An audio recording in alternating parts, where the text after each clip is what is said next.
रुद्र संहिता का अध्याय 4। नारद जी का भगवान विष्णु को शाप देना। ऋषि बोले, हे सूत जी, रुद्रगणों के चले जाने पर नारद जी ने क्या किया और वे कहाँ गए, इस सब के बारे में भी हमें बताइए।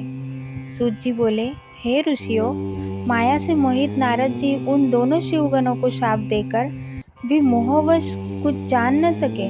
तत्पश्चात क्रोधित होते हुए वे तालाब के पास पहुँचे और वहां जल में पुनः अपनी परछाई देखी तो उन्हें फिर वानर जैसी आकृति दिखाई दी। उसे देखकर नारद जी को और अधिक क्रोध चढ़ आया। वे सीधे विष्णुलोक की ओर चल दिए। वहां पहुंचकर भगवान विष्णु से वे बोले, हे हरि, तुम बड़े दुष्ट हो। अपने कपट से विश्व को मोहने वाले तुम दूसरों को सुखी होता नहीं देख सकते। तभी तो तुमने सागर मंथन के समय मोहिनी का रूप धारण कर दैत्यों से अमृत का कलश छीन लिया था और उन्हें अमृत की जगह मदिरा पिलाकर पागल बना दिया था।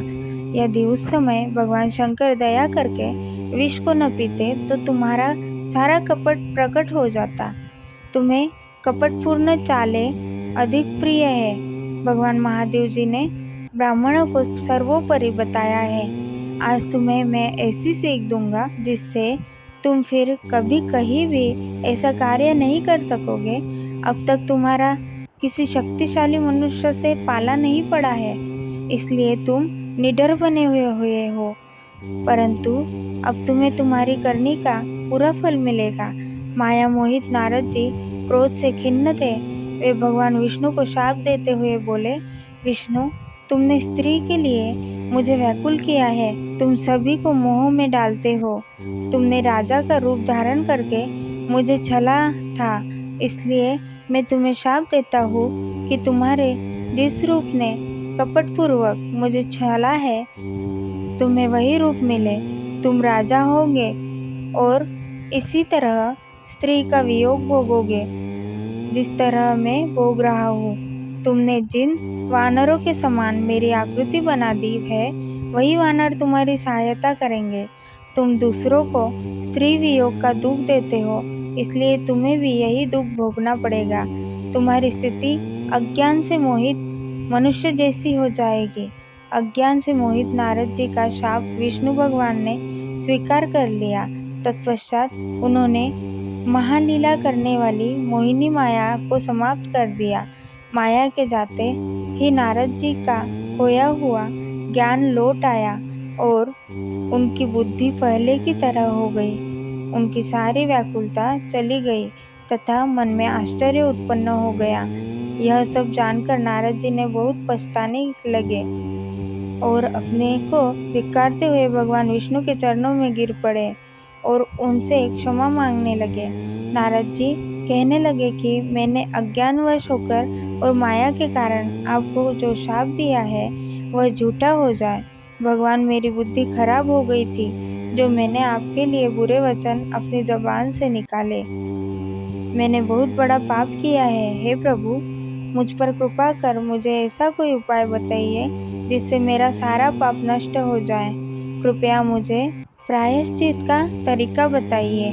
तब श्री विष्णु ने उन्हें उठाकर मधुर वाणी में कहा, हे महर्षि, आप दुखी न हो। आप मेरे श्रेष्ठ भक्त हैं, इसमें कोई संदेह नहीं है। नारद जी, आप चिंता मत कीजिए। आप परम धन्य हैं। आपने अहंकार के वशीभूत होकर भगवान शिव की आज्ञा का पालन नहीं किया था, इसलिए उन्होंने भी आपका गर्व नष्ट करने के लिए यह लीला रची थी। वे निर्गुण और निर्विकार है और सत, रज और तम आदि गुणों से परे है। उन्होंने अपनी माया से ब्रह्मा, विष्णु और महेश तीनों रूपों को प्रकट किया है। निर्गुण अवस्था में उन्हीं का नाम शिव है। वे ही परमात्मा, महेश्वर, परब्रह्म, अविनाशी, अनंत और महादेव नामों से जाने जाते हैं। उन्हीं की आज्ञा से ब्रह्मा जी जगत के सृष्टा हुए हैं। मैं तीनों लोकों का पालन करता हूँ और शिवजी रुद्र रूप में सबका संहार करते हैं। वे शिव स्वरूप सबके साक्षी है, वे माया से भिन्न और निर्गुण है। वे अपने भक्तों पर सदा दया करते हैं। मैं तुम्हें समस्त पापों का नाश करने वाला, भोग एवं मोक्ष प्रदान करने वाला उपाय बताता हूँ। अपने सारे शकों एवं चिंताओं को त्याग कर भगवान शंकर की यश और कीर्ति का गुणगान करो और सदा अनन्य भाव से शिवजी के शतनाम स्तोत्र का पाठ करो, उनकी उपासना करो तथा प्रतिदिन उनकी पूजा अर्चना करो। जो मनुष्य शरीर, मन और वाणी द्वारा भगवान शिव की उपासना करते हैं, उन्हें पंडित या ज्ञानी कहा जाता है। जो मनुष्य शिव जी की भक्ति करते हैं, उन्हें संसार रूपी भवसागर से तत्काल मुक्ति मिल जाती है। जो लोग पाप रूपी दावानल से पीड़ित हैं, उन्हें शिव नाम रूपी अमृत का पान करना चाहिए। वेदों का पूर्ण ज्ञान प्राप्त करने के पश्चात ही ज्ञानी मनुष्य ने शिव जी की पूजा को जन्म मरण रूपी बंधनों से मुक्त होने का सर्वश्रेष्ठ साधन बताया है। इसलिए आज से ही रोज भगवान शिव की कथा सुनो और कहा करो तथा उनका पूजन किया करो। अपने हृदय में भगवान शिव के चरणों की स्थापना करो तथा उनके तीर्थों में निवास करते हुए उनकी स्तुति कर उनका गुणगान करो। इसके बाद नारद जी, तुम मेरी आज्ञा से अपने मनोरथ की सिद्धि के लिए ब्रह्मलोक जाना। वहाँ अपने पिता ब्रह्मा जी की स्तुति करके उनसे शिव महिमा के बारे में पूछना। ब्रह्मा जी शिव भक्तों में श्रेष्ठ है। वे तुम्हें भगवान शंकर का महात्म्य और शतनाम स्तोत्र अवश्य सुनाएंगे। आज से तुम शिव भक्ति में लीन हो जाओ, वे अवश्य तुम्हारा कल्याण करेंगे। यह कहकर विष्णु जी अंतर्धान हो गए। ओम नमः शिवाय।